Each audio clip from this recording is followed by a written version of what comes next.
Good morning. Nabutan natin si Rodilio dito, nag-i-spray. At meron tayong mga katanungan dahil sa ating mga munting followers na nagtatanong kung paano daw magtanim ng ampalaya. Dahil napakaraming bunga. Saglit lang na katanungan kay Uncle Rods. Kung ano mga teknik at diskarte niya dito. Idol, good morning. Idol. Mayroong nagtatanong sa atin ng mga followers natin ng paano daw yung diskarte mo sa pagtatanim ng ampalaya. Bakit napakaraming bunga at matagal mamatay? Diskarte lang naman yan, Idol. Sa akin lang naman na diskarte yan. Pagdating ng, kunwari, buno tayo ngayon, pag abot ng 1 linggo, buno na naman. Idol, sa pagpunla, nasabi ng followers natin yung paano daw magpunla ng ampalaya. Mapunod. Oo. Kasi diskarte lang yan. Sa akin lang yun na diskarte paano magana. Para kung ano ang madali, yun lang. Ilang araw bago i-transplant yung ampalaya natin?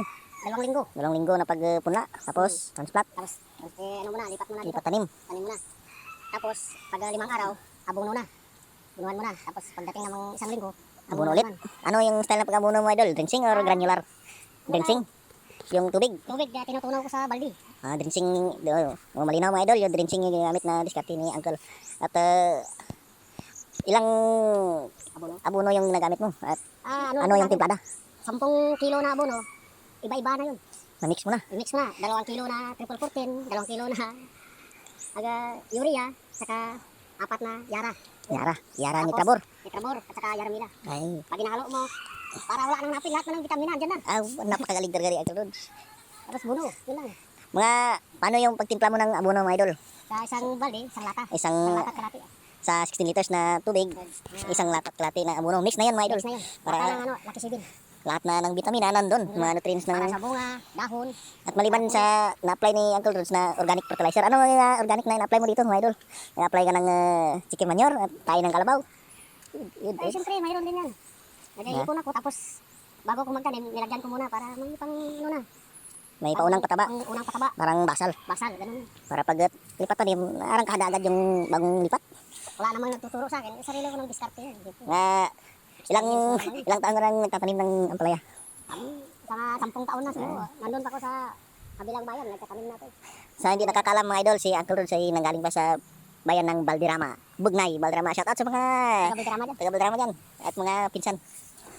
Mga Pablo Esteban family. Vitamina. Nakikita nyo yung kababayan nyo na taga Balderrama, nandito na siya. Farmer hero. Na, hampik antiki. Alias 88. Tingnan nyo yung bunga idol. Napakahitik. Matanda na to yung kanyang ampalaya pero nakaraming bunga.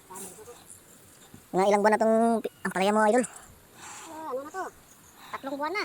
3 buwan. 1 buwan kalate, umpisa ka na Harvest, mag-harvest na. tuloy-tuloy. Siyempre, 3 buwan na, 1 buwan kalate na ako na nag-harvest na. Sa pinakamababa na harvest ni Choy, 40 kilos hanggang 50 times 100. Ay. Hindi bababa sa 6K yung kanyang weekly.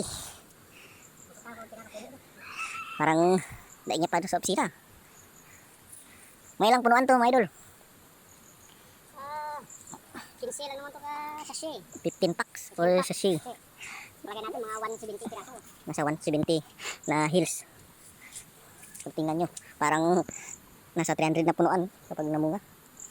Mga estimated harvest natin bukas, idol. 50 siguro. 50 kilos times 100. Ayan. Magkano na po? Magkano na napunan mo dito sa pagtatanim ng ampalaya? Nasa ganitong karami? Lahat-lahat na lang punan ko, mga 2,000. 2,000 lang. Diyan na yung binhi, abono. Isang harvest mo lang. Pag masipag ka, bawi na lahat ng gasto mo. Ayan.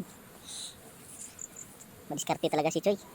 Pag bunga na nakaano, laglag mo para pangkay. Okay, mayroon kasi ibang farmers na kapag namunga na, pinapabayaan na. Harvest na lang harvest, hindi yung ano nila, ni chick nila. At iba talaga kapag tagal ng karanasan mo pagtatanim ng ampalaya. At hindi lang ampalaya ang tinatanim ni Uncle Rods, marami pang iba. May anong tawag dito? May sitaw, may okra, at saka mayroong pipino na konti-konti lang, pang sapi-sapi lang ba. At yun lamang mga idol, salamat sa konting idea na inilahad ni Uncle Rods. Ano masabi mo sa mga gusto pang matutong magtanim ng ampalaya?